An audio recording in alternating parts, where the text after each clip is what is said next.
scholarship ហ្នឹងគឺគេបង់ថ្លៃសាលាឲ្យយើងរៀនពេញហ្មងគេឲ្យម្ដងក្នុងការហោះមកផ្ទះលេងទៀត free ទៀតបាទហោះទៅវិញមកពេលដែលយើងទៅដល់ដូចជាគេឲ្យខ្ទង់ 5,000 ខ្លួនឯងគាត់ថាអត់មានសមត្ថភាពអញ្ចឹងគេឲ្យប្រាក់ខែយើងហើយបើសិនជា PhD 4 ឆ្នាំបាទគឺបង់ឲ្យ4ឆ្នាំពេញតែម្ដងខ្ញុំបានឈ្មោះបារាវុធហើយខ្ញុំក៏ជាអតីតនិស្សិត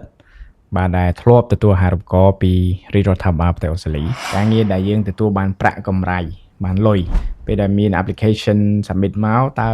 គេមើលអីគេសំខាន់បំផុត CV គឺយើងអត់ប្រើ CV របស់យើងទេរស់នៅស្រុកខ្មែរបាន24ខែចូលរួមចំណែកជាមួយរាជរដ្ឋាភិបាលឬក៏ប្រទេសយើងហ្នឹងបន្ទុកប្រតិបត្តិទុករបស់ខ្ញុំពី Bachelor Degree មកវាតិចពេកអត់ដល់3ចុចផង GPA ទៀតបាទមានចំណេះជំនាញខាងហ្នឹងទៅរៀនតទៀតគោលដៅនៅថ្ងៃអនាគតមានចំណេះជំនាញហ្នឹងហើយយើងកំពុងតែធ្វើអាហ្នឹងហើយយើងចង់ទៅរៀនតខ្ញុំចង់ឲ្យអ្នកទាំងអស់គ្នាសួរខ្លួនឯង3សំណួរគេចង់ជំរុញឲ្យវិស័យគ្រប់វិស័យទាំងអស់នៅស្រុកយើងហ្នឹងឲ្យកាន់តែមានធនធានកាន់តែច្រើនគឺយើងដឹងខ្លួនឯងច្បាស់តតែរៀនមុខជំនាញមួយនេះឬក៏មួយនោះបាទ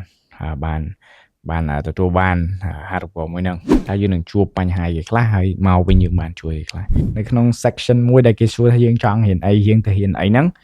គឺគេឲ្យយើងបំពេញអា crash course code ហ្នឹងហើយអា code របស់អ្នកទាំងគ្នាមុននឹងរើសយើងត្រូវគិតពី3ចំណុចអញ្ចឹង past present and future អូខេទី1នៅពេលដែលយើងចូលមក website របស់សាកលវិទ្យាល័យមិនថាសាកលវិទ្យាល័យណាទេយើងទៅមើលកន្លែង study យើងមើល courses